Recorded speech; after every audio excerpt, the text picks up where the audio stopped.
नमस्कार। और साल के इस आखिरी सूर्य ग्रहण को लेकर ये नॉन स्टॉप महा कवरेज न्यूज नेशन पर लगातार जारी है। मैं हूं आपके साथ अमृता गर्ग। सूर्य ग्रहण की शुरुआत होने वाली है। 4 घंटे 24 मिनट तक ये सूर्य ग्रहण रहेगा।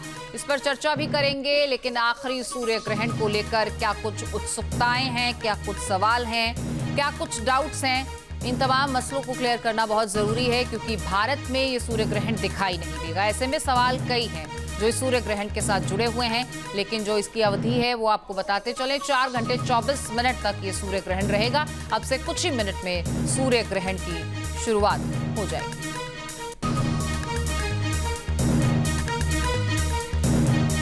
तो साल के इस आखिरी सूर्य ग्रहण के बारे में चर्चा करने के लिए हमारे खास मेहमान हमारे साथ लगातार बने हुए हैं। ज्योतिषाचार्य पारुल चौधरी हमारे साथ हैं, ज्योतिषाचार्य पंडित महेंद्र मिश्र जी हमारे साथ हैं, और साथ ही साथ वैज्ञानिक डॉक्टर अनुराग मिश्रा भी हमारे साथ हैं।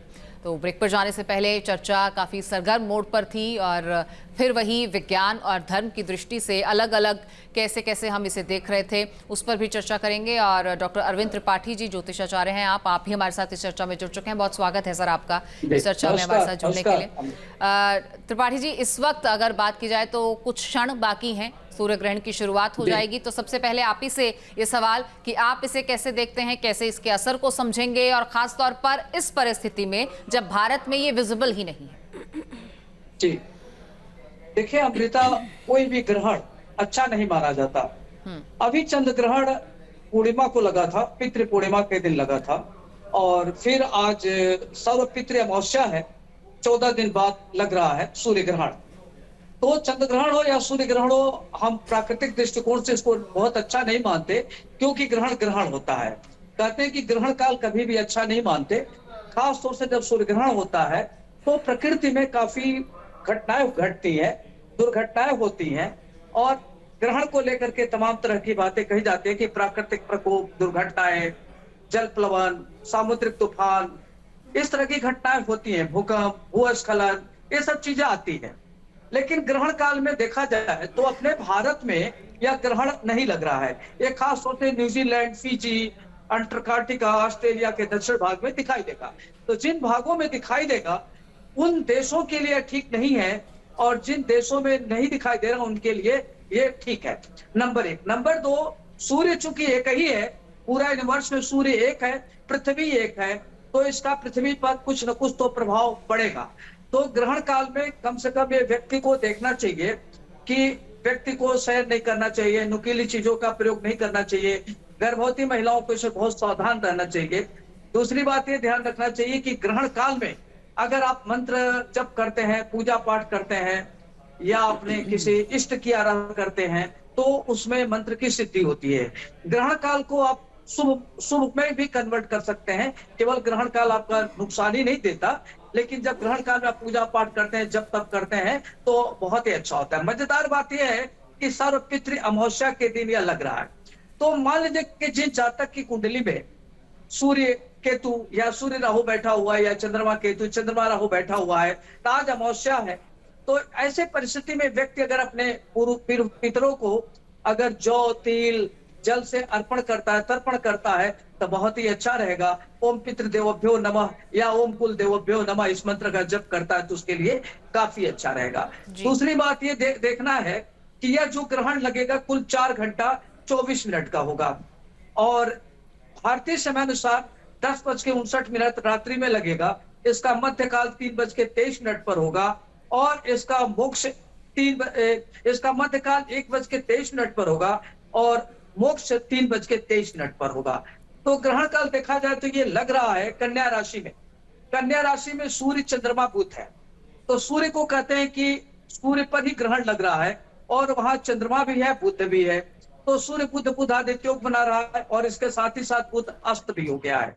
तो देखा जाए तो सूर्य, चंद्रमा, बुध, तुला राशि में मंगल है, और आपका कुंभ राशि का राहु है, और सप्तम भाव में मीन राशि का मंगल है, दशम भाव में मिथुन राशि का ये बृहस्पति है, 12वें में शुक्र केतु है।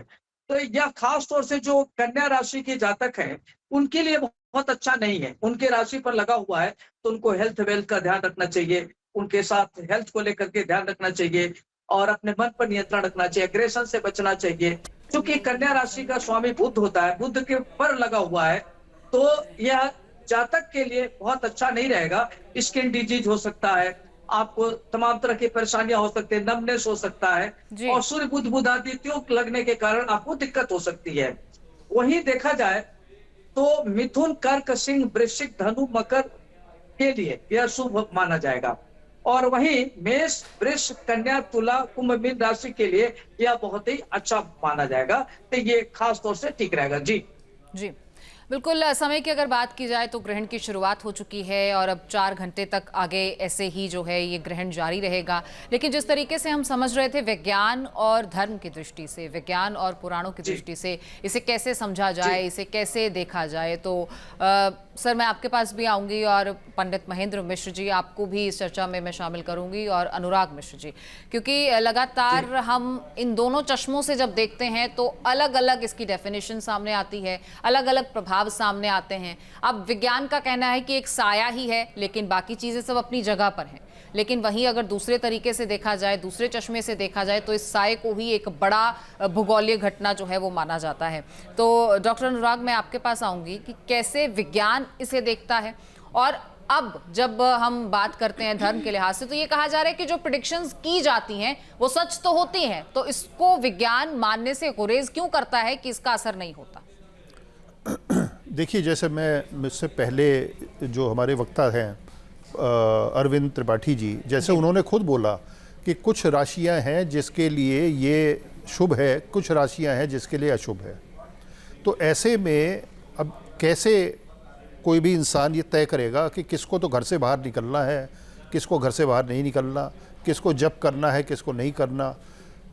अब ये चीज़ ब्लैंकेट स्टेटमेंट दे देना तो ये बड़ा दिक्कत वाली बात है कि भाई, तो इसीलिए इसको जो है ना विज्ञान नहीं मानता है।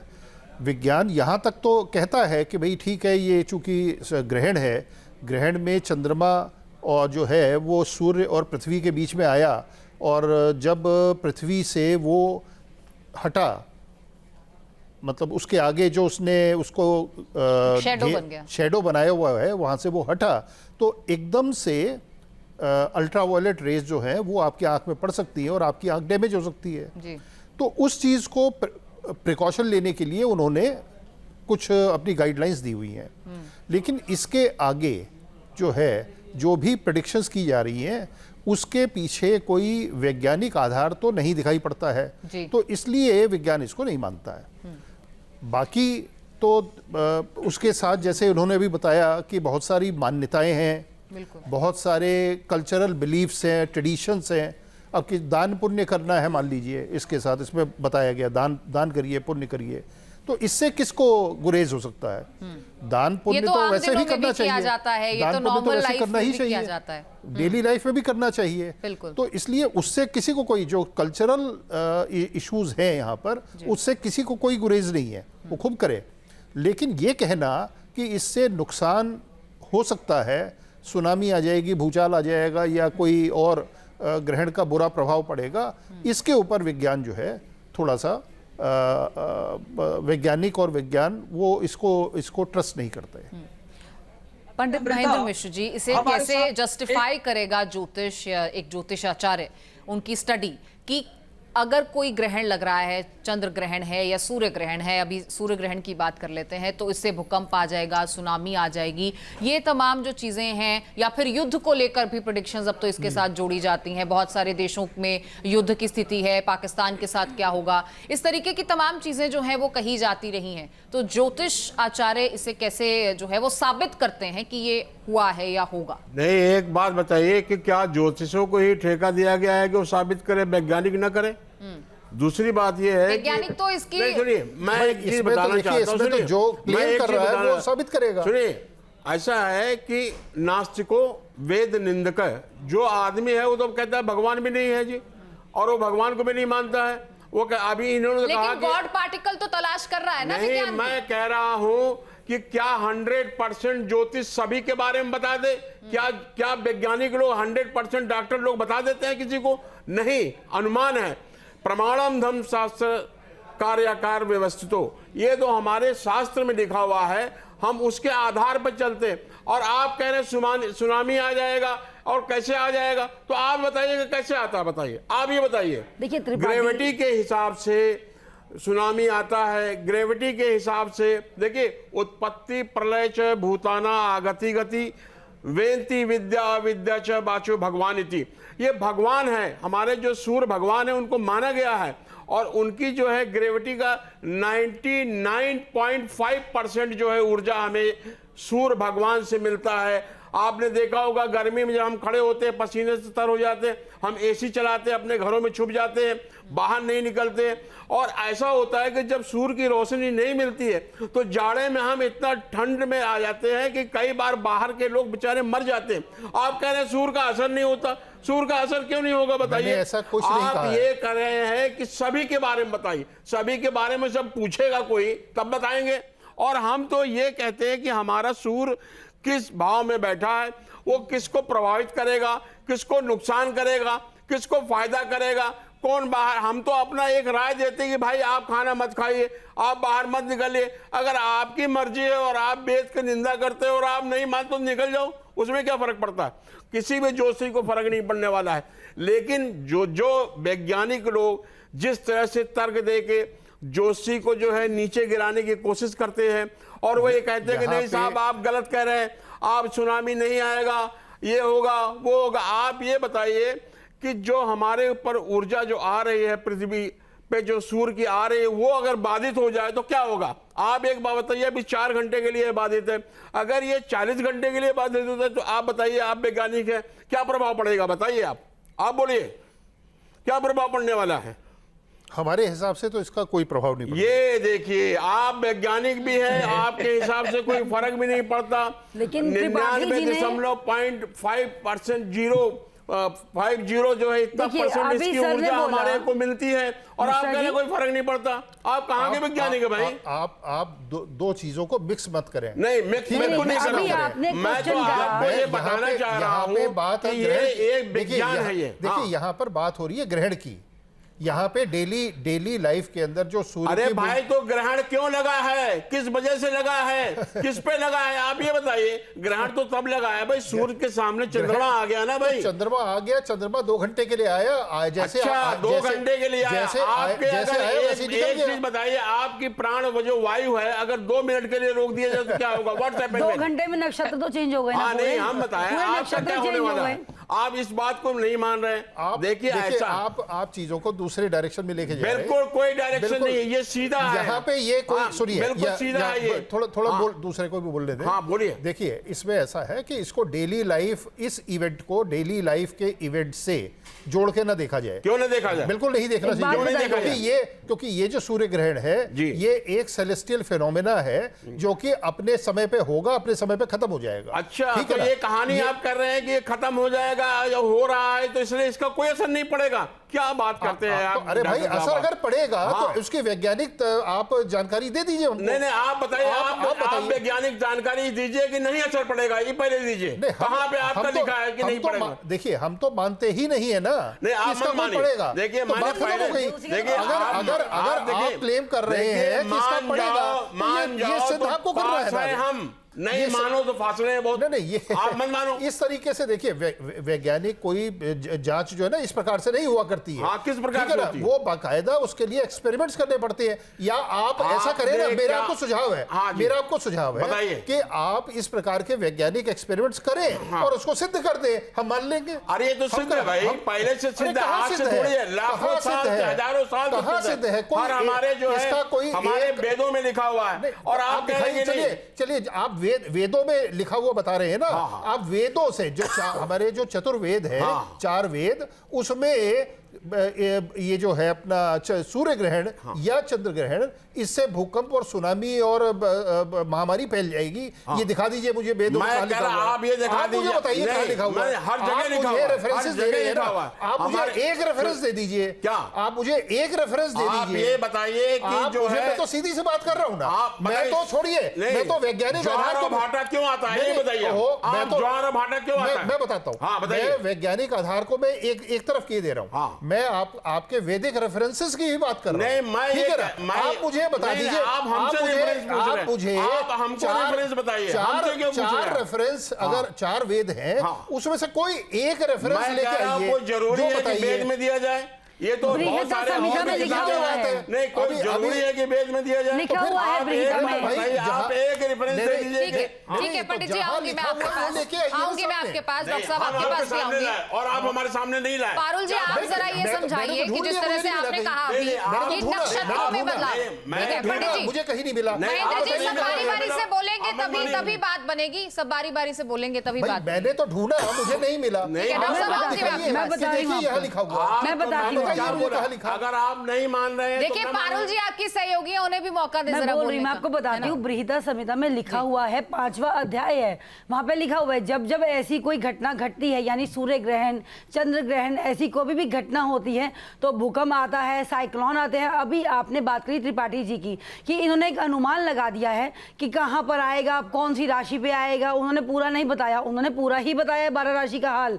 उन्होंने बताया है कि कौन से लगन में, कौन से भाव में ग्रहण लग रहा है, उसको ये चीज संभाल के रखनी पड़ेगी। ये नहीं कि पूरी कुंडली तुम्हारी ग्रहण वाली हो गई, ग्रस्त हो गई है। उन्होंने बोला अगर आपके मेष राशि के 6ठे भाव में लग रहा है तो आपका रोग ऋण शत्रु का भाव माना जाता है। तो यानी आपको वहां पे बचने की आपको एक उन्होंने गाइडलाइंस दी है। जैसे आप बोल रहे हैं हमें गाइडलाइंस दी जाती है, हम लोग गाइडलाइंस देते हैं आपको कि आप सूर्य को ऐसे मत देखिए, वैसे मत देखिए। उसी प्रकार से हम लोगों ने एस्ट्रोलॉजी पढ़ी है, हम लोग भी गाइडलाइंस दे रहे हैं आपको कि आप बाहर मत निकलिए, ना खाइए, ना पिए। तो 12 राशियों का हाल उन्होंने बताया है कि एक बेसिक जनरल है ये, बाकी कुंडली के अकॉर्डिंग उन्होंने अभी नहीं बताया है। 12 राशियों का हाल बताया कि किसी के पारुल जी, 4थे अगर भाव में राशियों के है, हिसाब से किसी मैं के आपसे 10वें समझना भाव में है। चाहूं। और नक्षत्र जब जब चेंज होते हैं, भले ही 2 घंटे के लिए बदले सूर्य, ये 4 घंटे के लिए बदले, नक्षत्र तो हमेशा चेंज होते हैं ना। जैसे उत्तर फाल्गुनी नक्षत्र में लग रहा है तो उसी प्रकार से भी जाएगा हस्त में, तो जाते जाते ये प्रॉब्लमेटिक आएंगी। अभी देखिए, बोल रहे इसके कहाँ ऊपर- गणना है, इसके देखिए ऊपर आपने कोई- स्टडी इसके नहीं करी, ऊपर- आप पढ़ के आइए, वहां पे ज्योतिषी गणना हो रखी है। वहां पे अगर आप बोलेंगे तो वहां पे हर जगह ज्योतिष गणना है, शास्त्रों में लिखा हुआ है कि अगर हम ऐसा कभी भी कोई, जैसे महाभारत की अगर मैं बात करूं, महाभारत का युद्ध तभी हुआ था जब ये सोलर एक्लिप्स आया था। और कोविड की अगर हम बात करें, आप बोलते पहले नहीं बताते, तो पहले ही बता के जा रहे हैं फिर से, फिर आप रिकॉर्डिंग सुनिएगा। कोविड में भी सूर्य ग्रहण पहले आया था, उसके पहले बताया गया था कोई महामारी फैलेगी, तो मुझे लगता है महामारी आई राशियों थी। के अनुसार भी बात कर लेते हैं। जी। अगर एक एक कर पारुल जी अगर बात की जाए देखिए, तो कौन मेष सी राशि राशि के पर अच्छा छठे- असर, कौन सी पर बुरा देखिए, असर, और क्या अच्छा और कितना बुरा? अभी मैं सिंपल सी अगर एक बात बताऊं तो असर अच्छा या बुरा नहीं, ग्रहण है तो ग्रहण का देखिए इस टाइम पे स्वास्थ्य में तो 12 की 12 राशियों पे कहीं ना कहीं असर वो डालेगा ही, नेगेटिव ही डालेगा। अभी कहीं अच्छा है क्योंकि किसी को, जैसे सूर्य अगर किसी की कुंडली में अच्छा है, बलवान है, तो उसको फायदा देके जाएगा। जहां पे नीच का बैठा है, जहां पे ग्रहण योग बना रहा है, जैसे कि अगर सूर्य या चंद्रमा आपस में एक दूसरे को देख रहे हैं, या फिर कोई उनका घर जो है, भाव है जो बद्ध है इस टाइम पे, तो वहां पे उसको नेगेटिविटी या फिर उसको नुकसान होने की आशंकाएं हैं। जैसे कि 12 राशियां बताई हैं अभी त्रिपाठी जी ने, और ये बोल रहे हैं ऐसा होता ही नहीं है। प्रमाण दीजिए, प्रमाण शास्त्रों में लिखा हुआ है, आप पढ़ के आइए। अब हम एक एक शास्त्र कैसे आपके पास लेकर आएंगे कि देखिए ये वाला पाठ पढ़िए, क्योंकि आप भी तो लेकर नहीं आए हमारे पास, आप भी तो हमें नहीं बता रहे हैं ना कि होता ही नहीं है, होता ही नहीं है। फिर अभी भूकंप आ जाएगा बैठे बैठे, फिर आप कैसे बोलोगे? कौन सा शास्त्र आपने पढ़ा, पहले आप ये बताइए, आपने कौन सा पढ़ा? मैंने वैदिक रेफरेंसेस भी ढूंढने की कोशिश की, उस वैदिक रेफरेंसों में कहीं ये नहीं लिखा हुआ। मैथिली ज्योतिष करते हैं आप, होरा शास्त्र पढ़ा आपने, होरा शास्त्र पढ़ा आपने, मैथिली ज्योतिष करी आपने। आप बिल्कुल गलत कह रही हैं। वैदिक रेफरेंसेस में कहीं नहीं लिखा हुआ है कि देखिए, सूर्य ग्रहण क्लाइमेट या की, चंद्र ग्रहण से एनवायरमेंट महामारी हो की, जाएगी, भूचाल आ जाएगा, सुनामी आ जाएगी, ये बिल्कुल कहीं नहीं है, ये झूठ बात है। बड़े पैमाने पे ज्योतिषी करी जाती है, ये कहाँ पर है? बड़े पैमाने पे मेरी देखिए, ज्योतिषी करी जाती है। विज्ञान और विज्ञान अगर पुराणों की बात करेगा तो वो ये तर्क अपने आप अलग विज्ञान अलग भी होते मानते हैं, और ये पीछे से। शुरुआत से ऐसा ही रहा है। ये शुरुआत से ऐसा ही रहा है कि दोनों एक दूसरे की बातों से हमेशा मुख्तलिफ रहे हैं, On camera। कभी भी अग्री नहीं किए। नहीं, मैं इस स्टेटमेंट पीछे से से भी सब इत्तेफाक मानते नहीं हैं। करता हूं। मैं इस स्टेटमेंट से भी इत्तेफाक नहीं करता हूं। विज्ञान हमेशा तथ्यों पे आधारित रहता है। अगर जो गणित ज्योतिष है, जितना गणित ज्योतिष है, गणित ज्योतिष हमारे वैदिक एजुकेशन का हिस्सा रहा है, पार्ट रहा है, हमारी डेली लाइफ का पार्ट रहा है। जो आर्यभट्ट के समय तक, 5वीं शताब्दी तक जो गणित ज्योतिष डेवलप हुई है, वो बहुत ही एक्यूरेट है, इसमें कोई दो राय नहीं है। उसको विज्ञान और वैज्ञानिक पूरी तौर पर स्वीकार करते हैं, लेकिन उसके बाद जो उसके अंदर दुनिया भर की जो गलत चीजें जुड़ गई हैं, उसके अपने कारण है, उसके चलिए सर, ऐतिहासिक ये कारण है। बहस जो है ये एंडलेस है, जुड़ गई है, ये बहस एंडलेस है, और अब कई दर्शक जो है वो जुड़े हुए हैं अपनी अपनी राशि पर इसका प्रभाव जानने के लिए, तो उस पर आ जाते हैं। इनको जो है पंडित महेंद्र मिश्र जी, आपसे मेरा सवाल राशियों के मुतल्लक है कि राशियों की अगर बात की जाए तो कैसे कैसे प्रभाव जो है आप पढ़ते हुए देख रहे हैं, और क्या वो उन राशियों पर प्रभावित होगा, क्योंकि हर राशि का इंसान विश्व के हर कोने में बैठा हुआ है, लेकिन जो भारत में है क्या उस पर भी असर होगा उसकी राशि के हिसाब से? क्यों नहीं असर होगा? देखिए, ये विश्व में जो है ये सूर्य जो है ये विश्व का सूर्य है, ये नहीं है कि भारत का ही सूर्य है, सभी जगह प्रभाव करता है ये। दूसरी बात ये है कि अगर ग्रहण लगा है तो ग्रहण का सभी राशियों के ऊपर दुष्प्रभाव पड़ता है, किसी के ऊपर कुछ कम पड़ता है, किसी के ऊपर कुछ ज्यादा पड़ता है। तो मैं ये बताना चाहता हूं कि मेष राशि वालों को क्रोध ज्यादा आएगा, खर्च में वृद्धि होगी, पिता और संतान को भी कष्ट होगा। तो ये मेष राशि के जो जातक हैं उनके ऊपर ये लागू होता है, ये जो हमारा जो ग्रहण लगा है।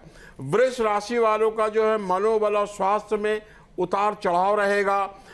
हो सकता है कि धन के भी है कार्यों में उनको थोड़ा सा प्रगति मिले, लेकिन अन्य कार्यों में उनको बाधा का सामना करना पड़ेगा। मिथुन राशि वालों को भूमि भवन वाहन संबंधी मामलों में कुछ फायदा हो सकता है, लेकिन कठिनाई के साथ होगा। कर्क राशि वालों के लिए भाई बहनों के साथ संबंधों में सुधार आएगा, लेकिन परिवार में किसी वजह से फिर विवाद भी होगा। सिंह राशि वालों के कार्यों में सफलता का योग बनता है, किंतु यो योग जो है बड़ी कठिनाई से बनेगा, उनको मेहनत करना पड़ेगा, उनको आलस जो है छोड़ना पड़ेगा, और अपने परिवार के स्त्री के साथ जो है वो झगड़ा नहीं करना होगा, उनको डिस्क्लोज नहीं करना होगा अपनी प्लानिंग का। कन्या राशि वालों के लिए जो है कैरियर का जो है संकट आएगा, उनके जो है जो कार्य कर रहे हैं उसमें जो है उनको परेशानी का सामना करना पड़ सकता है। धन की हानि होने की जो है उनको पूरी संभावना है, उनको सतर्क रहना चाहिए, कहीं पे वो शेयर बाजार में और कहीं अन्य जगह जो है अपना पैसा न लगाए, अन्यथा वो फंस जाएंगे। उनको सतर्क रहने की आवश्यकता है। तुला राशियों के लिए रिश्तों में सुधार होगा, कुछ जगह होगा, कुछ जगह नहीं होगा। मन उनका प्रसन्न होने की वो कोशिश करेंगे, लेकिन वो प्रसन्न नहीं हो पाएंगे। और वृश्चिक राशि वालों के लिए संबंधों में मिठास बनने की संभावना रहेगी, लेकिन उनको जो है काफ़ी प्रयत्न करना पड़ेगा अपने भाई बंधुओं के साथ जो है रिश्ता बनाने के लिए, एक पुनः प्रयास करना पड़ेगा। धनु राशि वालों के लिए कैरियर में सफलता और धन का लाभ आएगा, ऐसा जो है संभावना है। और मकर राशि वालों के लिए कारोबार में उन्नति और सौभाग्य का साथ मिलेगा। कुंभ राशि वालों के लिए धन लाभ के अवसर मिलेंगे, रुके हुए कार्य बनेंगे, लेकिन बड़ी कठिनाई के बाद। मीन राशि वालों के लिए खर्च में वृद्धि होगी, स्वास्थ्य का उनको ध्यान रखना चाहिए मीन राशि वालों के लिए। और विशेष रूप से कन्या राशि वालों के लिए दिमागी रूप से परेशानी हो सकती है, किसी वजह से एक्सीडेंट की संभावना रहेगी, सर में चोट लगने की संभावना रहेगी, उनको मानसिक जो है स्थिति उनकी जो है डावाडोल रहेगी। तो उन्हें बहुत ज़्यादा शांत रहने की ज़रूरत है और केयरफुल रहना है। और उनको चाहिए, देखिए हमारे यहाँ कहा गया है कि कलयुगे दान में कम, तो कलयुग में दान करना चाहिए। दान करने से आदमी के अंदर जो प्रफुल्लता आती है, और ग्रह से रिलेटेड चीज का दान करते हैं तो उनको खुशी की प्राप्ति होती है, उनके अंदर आत्मशक्ति जो प्राप्त होती है, उससे उनका जीवन जो है अच्छा होता है। तो इसलिए जो है दान जो है दानम प्रधानम, तो दान जरूर करना चाहिए सभी राशि वालों के लिए जी। और जो ये वैज्ञानिक साहब कह रहे हैं, ये तो कई क्या होता है, इनका काम है। देखिए ये लोग अच्छे आदमी होते हैं, लेकिन इनका काम है, अगर ये बोले नहीं कि नहीं होता ये होता, तो इनका बेचारे का फिर इनका निरर्थक हो जाएगा जीवन। तो इसलिए ऐसा करते हैं। ठीक है, वो उनका काम है, काम में ही आप बढ़ोतरी की बात भी कर रहे थे कि करियर में उन्नति मिलेगी। सवाल के जहाँ भक्ति है हर शब्द में, कथाओं में छिपे हैं दिव्य रहस्य, और ज्योतिष देता है जीवन को दिशा। धर्म से जुड़ी हर बातों को जानने के लिए हमारे चैनल स्तुति को सब्सक्राइब करें। चैनल पर जाने के लिए इस लिंक पर क्लिक करें।